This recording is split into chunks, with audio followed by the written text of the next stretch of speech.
AutoCast, Season 2, with your host, Brent Bowers. And we're back with episode 51, ostensibly episode number 1 of Season 2. As I mentioned before, just trying to make each season be 50 episodes long, even though sometimes it takes me a lot more than the first 50 weeks of the year. For example, Season 1 took 2 years to get the 50 episodes, but 50 episodes it is for a season. And we are back here on January 22nd. It's 2:02 a.m. I figured I would get the podcast going while the getting's good, because I've tried about 2 or 3 other times on this episode, which is weird. Technical difficulties on the actual pre-made template for audition that I had me kind of timing out early. It's weird. And then the remote app, which I'm using right now, which is called Spreaker RDC, was giving me some difficulty as well. So as it turns out, I just decided to go ahead and knock it out here while things seem to be working early in the AM. And I had a moment to reflect on the first month of the year. It's been pretty crazy. Of course, we all were sick over the latter part of the holiday season. And actually, in fact, the whole week of New Year's was kind of a bust. We still did stuff. We went to a hotel and took Delilah and, ate at the hotel breakfast and all that we typically would do, like on New Year's Eve. That's kind of our thing we do. And to give Summer sort of an end-of-the-year vacation without Delilah. So, but we've been watching Delilah an incredible amount lately, and that's not a complaint. It's just an observation, and as such, it's been really good. She behaves so well, such a good baby. But, 5, 6 nights a week, it does kind of dig into time that you would just sort of use for your natural recovery from the stress of a work week. So this particular weekend, Nancy and I kind of came down with a cold. Somebody came through, I guess, at the store with a cold, and we got it at exactly the same time. I had a bunch of massage, and when I was done, I took a little nap and sort of woke up and then kind of walked right into a cold at about 5 o'clock, a sore throat kind of cold. And didn't feel super bad, just didn't feel great. And so many people have had COVID this past week. I was initially thinking that, but I've had COVID before, so it wasn't that. And fortunately, it's more of a 24-hour bug that just wasn't quite over at the end of the 24 hours. So we were able to kind of squash that, which is great.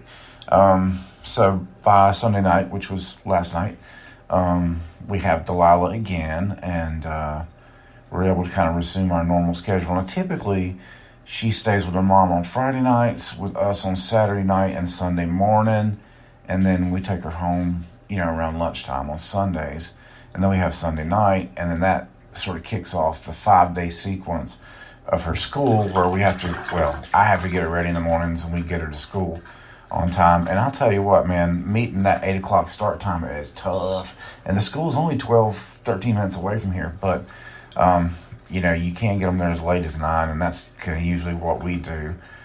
But it's pre-K, so there's a little bit of flexibility, although sometimes they decide they're going to act like there's not any flexibility. And for as much as they get paid, that is annoying, I will admit. But I do think it's a great school, and everybody there seems to be really dialed into the kids. And I know that it's changed her in the positive so many ways.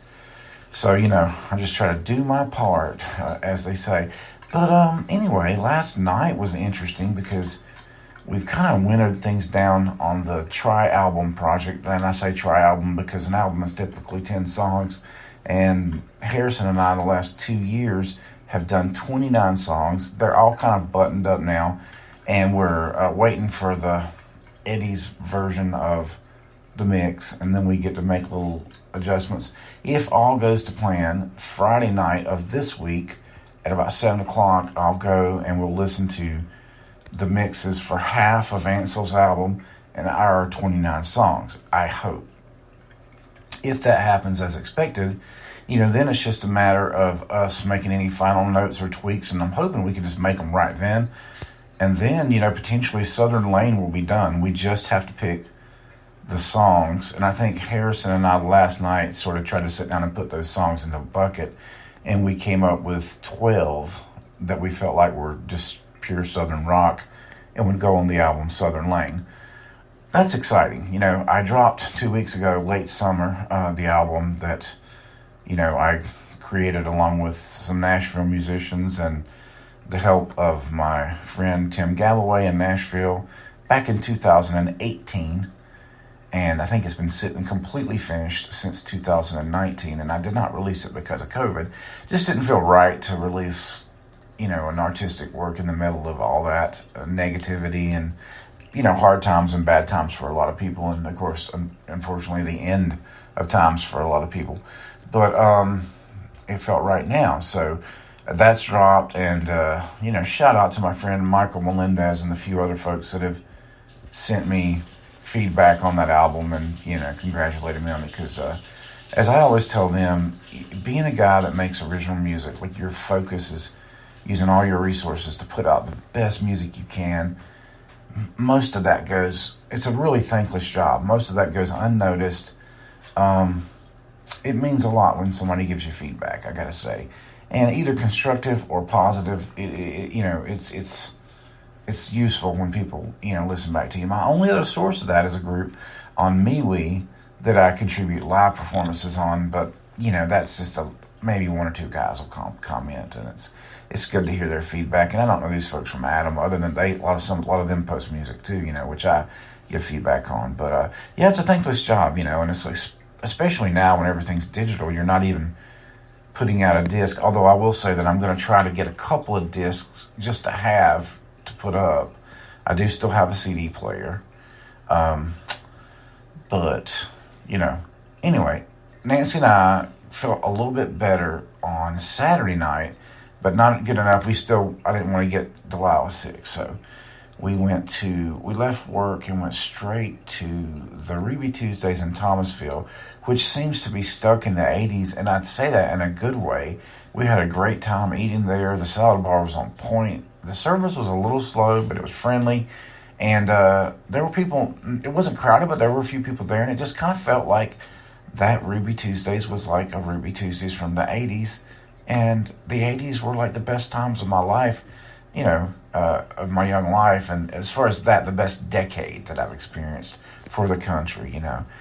And it was really cool. And then we went from there to the Thomasville Emporium, which we really love.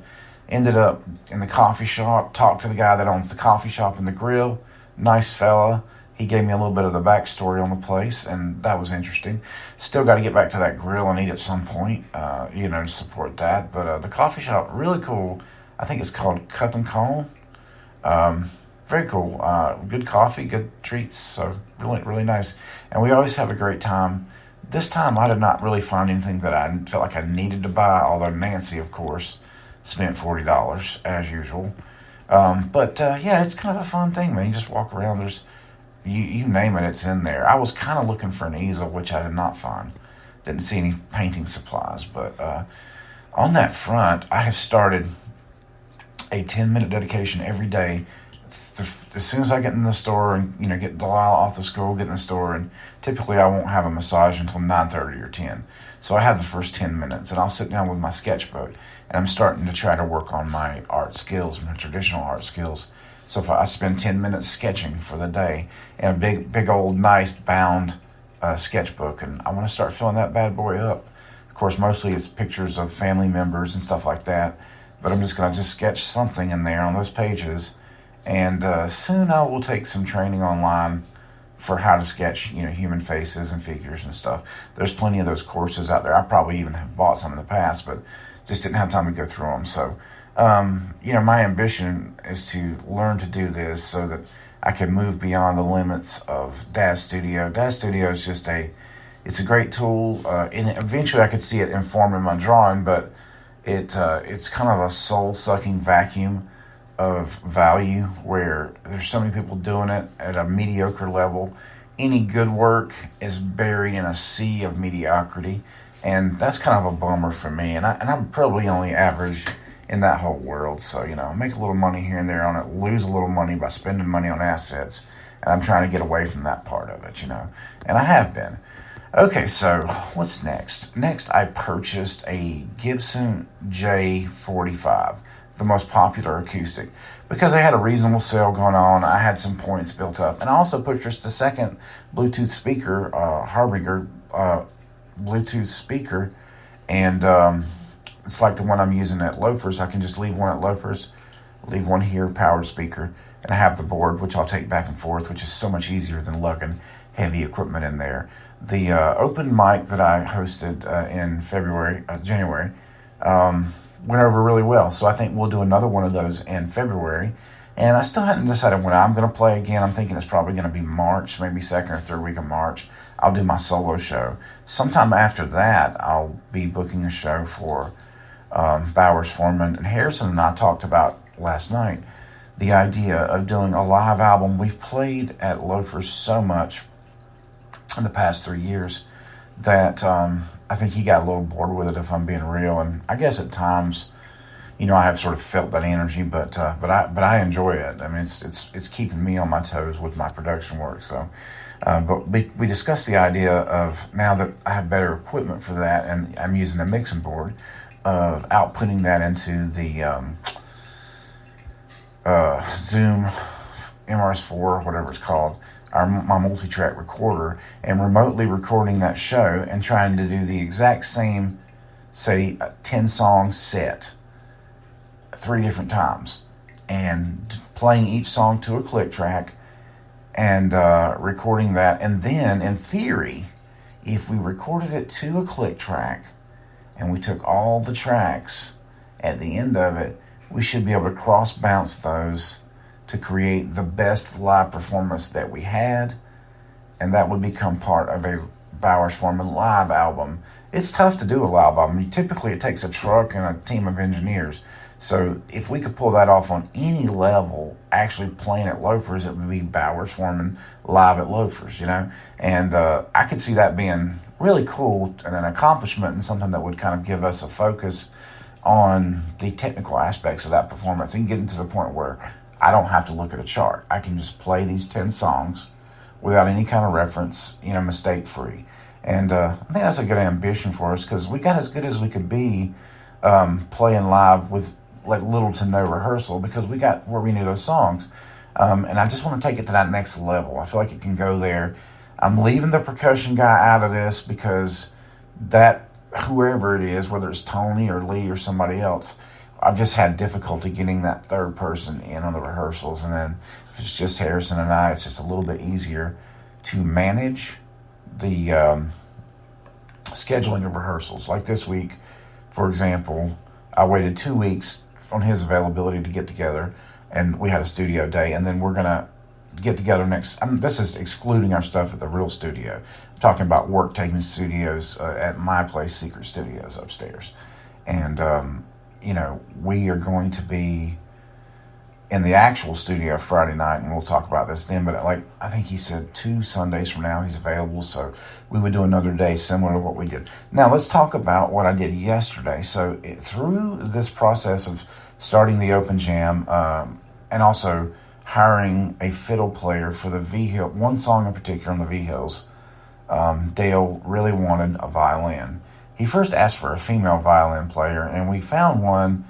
For whatever reason, she turned us down. She was too busy, and I don't think she actually had any inspiration for the track as well. But suffice to say, we moved on. And I had met Angel Paez through Peyton at the Gold Hill little bluegrass jam, where sometimes we would go to watch. And, trying to make that connection with Peyton, but he's just too busy. Banjo player, too busy, and too many other bands and whatnot. Tried to make the same connection with David Russell. David was cool enough to come down a couple times and show me some stuff, but just those guys kind of have their thing, and it's not anything negative on them. It's just they're already kind of like in their channel. And as a non-bluegrass guy, it's really hard. I don't want to call it snobbish, but if you don't do the Scruggs turnaround, and you don't use a capo, and you don't do that style, you can't jam with those guys. You have to kind of be sort of ensconced in bluegrass to even be part of that jam, or you can get up there and suck. And I'm not going to do that. I don't play that at 54.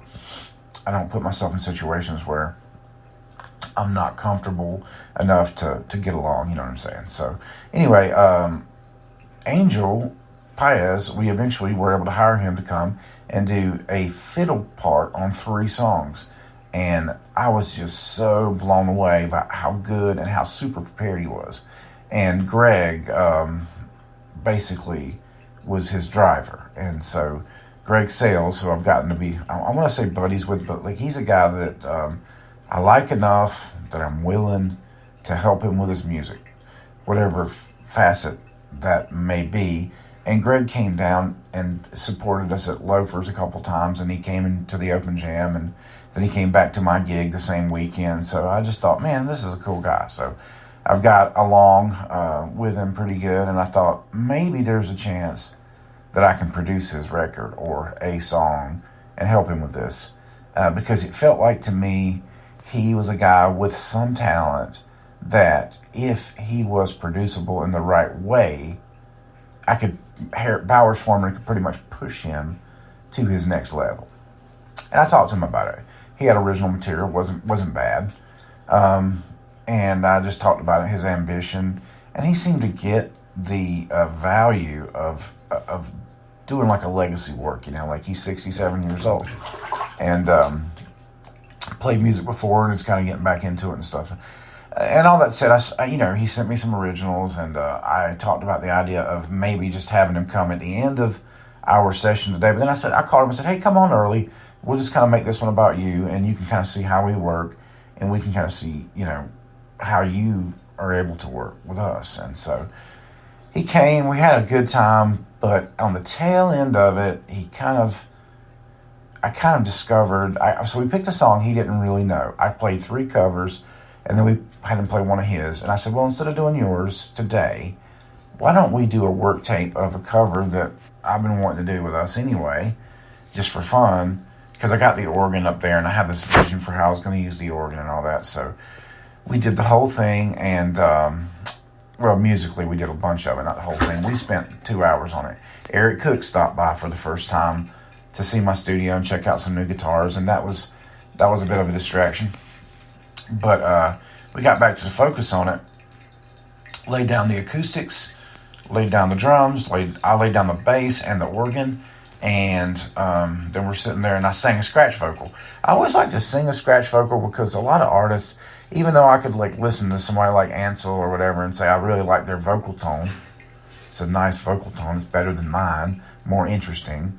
Sometimes those singers cannot lay the cadence into the pocket.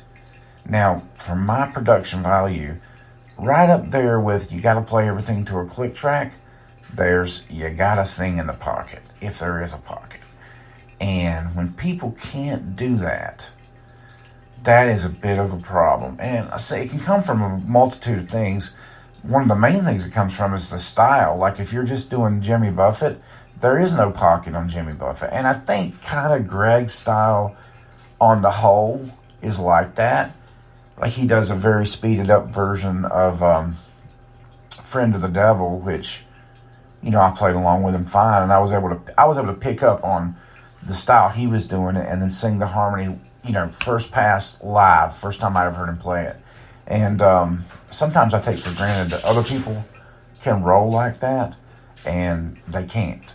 And then we get into a situation in the studio where I feel like I'm kind of spoon feeding them. Here's how the vocals should go. Here's my version of it. Listen to a line, sing a line. But first, before we even get into that, I want to see your whole take on it. So I'm going to let you sing it twice. And then when that person can't get through the song because they can't get all the words in. Now, in the case of Greg, this song was completely something he had never heard before. That said, it had a very simple cadence. And it was kind of not so much a test, but like a barometer to see on the scale of producibility, how producible is he as a vocalist. And a lot of people go to, as soon as they come under any kind of tightening of the screws or direct coaching, they tend to crack. And they go, well, I'm not having fun, which is exactly what he said when we got to that. He goes, I'm not having fun. And I go, okay, we've been here for 3 hours. I get you're probably tired. So let's just pause that here. And then we had a discussion about it. And the long and the short of it is, I don't think he's going to be into my kind of production where I'm really working hard with a person to move them to the next level. And there's nothing wrong with that. I mean, I just wish that everybody had been as direct about it as he has, because in the past, people are like, yeah, I'll work with you. I'll do whatever you say. And then you get into the studio with them where it's like you're on a clock where everybody's just be costing everybody money and time, and then they balk on you. And that's for sure why I don't work with a couple people that I've worked with in the past, because I'm like, hey, I can't help you if you won't let me. And if that's the case, then produce yourself, and I'll just be your guitar player, your bass player, whatever. So I think where we left that was we might mess with a different song that's maybe he doesn't mind having kind of pre-produced. And we may not, to be frank with you. We have a lot going on, but I'm willing to entertain that idea. And if it works out where we're able to work tape it, or maybe Harrison can work tape it, and then we just kind of jump to the studio. Honestly, our motivation is just to do original music and be in the studio working. It's not about money. It's about passion. And if I can't meet somebody on that field where passion is the driving force, if it's just well, this is cool to do, but it's not my passion. And passion, I gotta say, lots of times it's fun, but it's not always fun. Everything about it's not fun. Like, to me, it doesn't get any more fun than working in the studio, writing and working in the studio, making some sort of home demo. But what I really hate about music is publishing it. I don't enjoy that part. And I'm doing that not just for me, but for some of my clients now. And it's a slog, man. It's like working. I do enjoy digital visual editing and that sort of thing. I like it. But, for example, I'm editing the birthday party of a little girl I never met, and we discuss it. And there's a client that came to me through a friend, and I appreciate that kind of thing being thrown my way. And I quoted her 1 hour, and as soon as we get the price behind us, what it's going to be, I start getting all these extra edits. Oh, but can you put this song, and not just can you put this song, that song, and that song, how about this song from this time to that time, and then this song from that time to that time, and then how about this song from that time to that time? And I'm like, okay, so you've doubled the time that it's going to take me, so we'll just have to see if I can knock that out in an hour today. I know it's going to involve in downloading 187 photos to my phone, so it might get a little tedious. But I'm going to start the clock, and if it goes beyond that hour, I'm just going to say, hey, it was more than I said I thought it would be, so, it's twice that. Sorry about that. And that's just how it is. But, I really, back to Greg for a second, really like Greg, and I've enjoyed my talks with him, and, where I left it was, I think I can speak for Bowers Foreman because we've already talked about it. We'll help you however you want. If you want us to just I don't mind being just a backup player, or even just a guy sitting on the couch giving a word of encouragement. If you don't want to be produced, you don't have to be. I know what I bring to the table, and mostly that's taste and understanding of how to get to a higher level. And I've got plenty of clients. It's not something I've actually turned away 2 clients this year because I didn't feel like they were producible or met a certain skill level, and that's cool. And then that brings me to the next point. I've been talking to Angel about the idea of doing a joint project, and he's been open to it. We've agreed on the first song to work on, which kind of started with me and got sent to him, and now we're going to just see where it goes. Angel is a veritable virtuoso on almost all stringed instruments, and he's a great singer and awesome at harmony, so we'll see where this goes, but I'm extremely optimistic about it at this point, and if I can manage to get a good night's sleep today, I will be buttoning up me and Harrison's version of Oh Sister by Bob Dylan. I did video a little bit of it, so there may be a video to come out of this, but yeah, I just have to see how the day goes. Now, I did order that J200, J45. J200 I ordered years ago and from the factory, and that's my main workhorse guitar. Unfortunately, the J45 has some problems staying in tune, and I don't know if that's a defect or not. I'm going to have to talk to the factory about either potentially sending it back or getting a little bit off so that I can have a local guy to work on it and see if it's going to be... I mean, I can't pay that kind of money for a guitar that's not... just 100%. And unfortunately, I've been hearing about the quality at Gibson dropping, and that kind of is in line with what I've experienced firsthand. And they got it to me in 2 days, so I mean, it was really quick to get to me, but definitely got to get that sorted. And then the guy made a point of saying, if something's not right, we'll take care of it. Now, this is just the guy talking, so we'll see if they tries to get out of that commitment with me. But I told him, I said, the last guitar I got from you guys, I mean, $4,600, and you guys couldn't set it up. I mean, that's not great. That's a high-end guitar. And so this guitar isn't that expensive, but it's expensive. And same deal. And I'm like, hey, we talked about this. I can't be getting a guitar for the, multi-thousands of dollars that's not been set up. That's ludicrous. And yet, here it's happened again. I suspect it could be as simple as the strings are just a lighter gauge than they should be, and they're just stretching, but it just seems like it doesn't hold tuning well. And that's the mark of a guitar that's not, intonated and set up with itself. So I'm going to take it to my guy, I guess, after I talk to them and see what the deal is. And if it's as simple as having my guy set it up, I'll just let them pay for that, and that'll be the end of it, and I'll just go on buying it. But we'll see. Oh man, it's an interesting time to be alive, an interesting time to be a musician. The capabilities are just getting incredible, and every time we do a demo, we learn something new. I get more dialed into my recorder. Harrison gets more dialed in, and that's before we even get onto the big mixing board that I have set up and have a dedicated computer for with monitors mounted on the wall. All this is coming in time. It's just a matter of time and focus on the task at hand. We have laid out our work for the year, I think, with a potential another project with the V-Hills, and maybe a project with Mark Woodward. Sorry, Woodward. I may be messing his last name up. And Mark is going to be playing at Loafers on Valentine's Day. So if you don't have anything to do with your honey, definitely get your tickets to the special Valentine's Day dinner at Loafers and Legends. Look for more Brent and everybody else at Loafers and Legends. I believe Ed Jordan is going to be there this weekend. The following weekend, it's going to be the great Jack Burns. So there'll be stuff to look forward to there. And I'm just going to button up this bath, try to get me a couple hours sleep, feed those chickens, get Delilah off to school, and then it's going to be right back to the secret studios for music today, as I don't have any clients at video editing and music today. That sounds like an awesome Monday to me. But anyway, guys, thanks for listening, and I hope y'all have a fantastic week. We'll see you on the flip-flop for Season 2 of BrentoCast.